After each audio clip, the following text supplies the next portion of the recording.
Louis XVI was born in the Palace of Versailles. Out of 8 children, he was the third son of Louis, the Dauphin of France, and thus the grandson of Louis XV of France. His mother was Mary Josephine of Saxon, the daughter of Frederick Augustus II of Saxon, Prince Elector of Saxony and King of Poland. Louis XVI had a difficult childhood because his parents neglected him in favor of his said-to-be bright and handsome older brother, who died at the age of 9 in 1761. A strong and healthy boy, but very shy, Louis XVI excelled in his studies and had a strong taste for Latin, history, geography, and astronomy, and became fluent in Italian and English. He enjoyed physical activities such as hunting with his grandfather, Louis XV. Upon the death of his father, who died of tuberculosis on 20 December 1765, the 11-year-old Louis XVI became the new Dauphin. His mother, who had never recovered from the loss of her husband, died on March 13, 1767, also from the same disease her father died from. From 1760 until his marriage in 1770, did not prepare him for the throne that he was to inherit in 1774, after the death of his grandfather.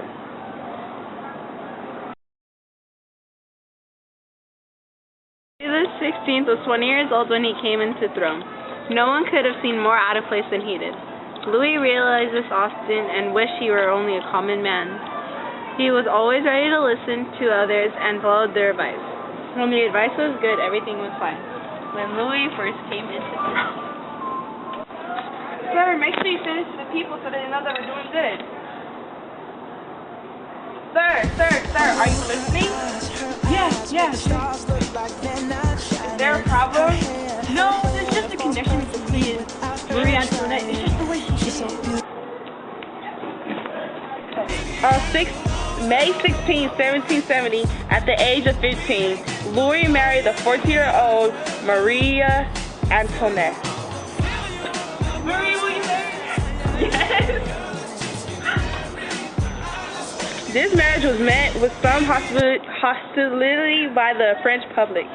The French alliances with Austria had pulled France into the disastrous 7 Years' War, in which France was defeated by the British, both in Europe and in North America. For the young couple, the marriage was initially amicable but distant. Louis' shyness meant that he failed to consummate the union, much to his wife's distress, while his fear of being manipulated by her for imperial purposes caused him to behave coldly towards her in the public. Over time, the couple became closer, and their marriage was reportedly consummated in July 1773. Nevertheless, the royal couple failed to parent any children for several years after this, placing a strain upon their marriage. The reasons behind the couple's initial failure to have children were debated at that time, and they have continued to be since. In the long run, and in spite of all their earlier difficulty, the royal couple became the parents of 4 children: Marie Therese Charlotte, Louis Joseph Xavier Francis, Louis Charles, and Sophie Helene Beatrice. Daddy, what, daughter?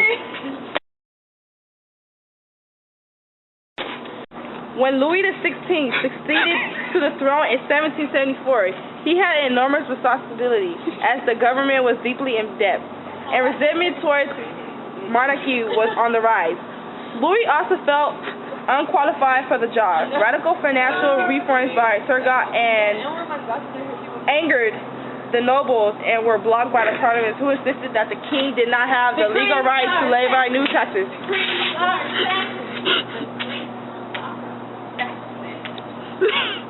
They need to decrease taxes.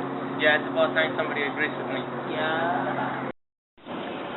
This convocation was one of the events that transformed the general economic and political malaise of the country into the French Revolution, which began June 1789. When the Third Estate unilaterally declared itself the National Assembly, Louis' attempts to control it resulted in the tennis court oath, or Serment du Roi des Pommiers, on the 20th of June, and the declaration of the National Constituent Assembly on the 9th of June. Within 3 short months, the majority of the king's executive authority had been transferred to elected representatives of the people's nation. The storming of Bastille on the 14th of July served to reinforce and emphasize this radical change in the mind of masses. You're not going to take my committee of public safety. Oh, no, you're not. No, you're not going to do that. Because I am Robespierre, and I am the head member of the Committee of Public Safety. Louis, please. And I speak for the third estate. You're not about to control us. We are tired of your unfair and inequality and giving us taxes. It's not cool. What you got to say about that? Church taxes and all that stuff. No. Who do you think you are? Come on, let's go. France's involvement in the 7-Year War had left Louis XVI a disastrous inheritance. Britain's victories had seen them capture most of France's colonial territory. This had led to a strategy amongst the French leadership of seeking to rebuild the French military in order to fight a war of revenge against Britain, in which it was hoped the lost colonies could be recovered. France still maintained a strong influence in the West Indies, and India maintained 5 trading posts, leaving opportunities for dispute and power play with Great Britain, where Britain is winning territory. Louis was officially arrested on the 13th of August, 1792, and sent to the temple at ancient fortress in Paris that was used as a prison. On the 21st of September, the National Assembly declared France to be a republic and abolished the monarchy. The growers were partial to keeping the deposed king under arrest, both as a hostage and guarantee for the future. The legal background of many of the deputies made it difficult for a great number of them to accept an execution without the due process of law of some sort. And it was voted that the deposed monarchy be tried before the National Convention, the organ that housed the representatives of the sovereignty of people. On December the 11th, among crowded and silent streets, the deposed king was brought from the temple to stand before the convention and hear his indictment, an accusation of high treason and crimes against the state. On 15th of January 1793, the convention, composed of 721 deputies, voted on the verdict, giving overwhelming evidence of Louis' collusion with the invaders. The verdict was a conclusion with 693 deputies voting guilty. On Monday, 21st January 1793, stripped of all titles and horrificated by the Republic government, Louis was beheaded by guillotine.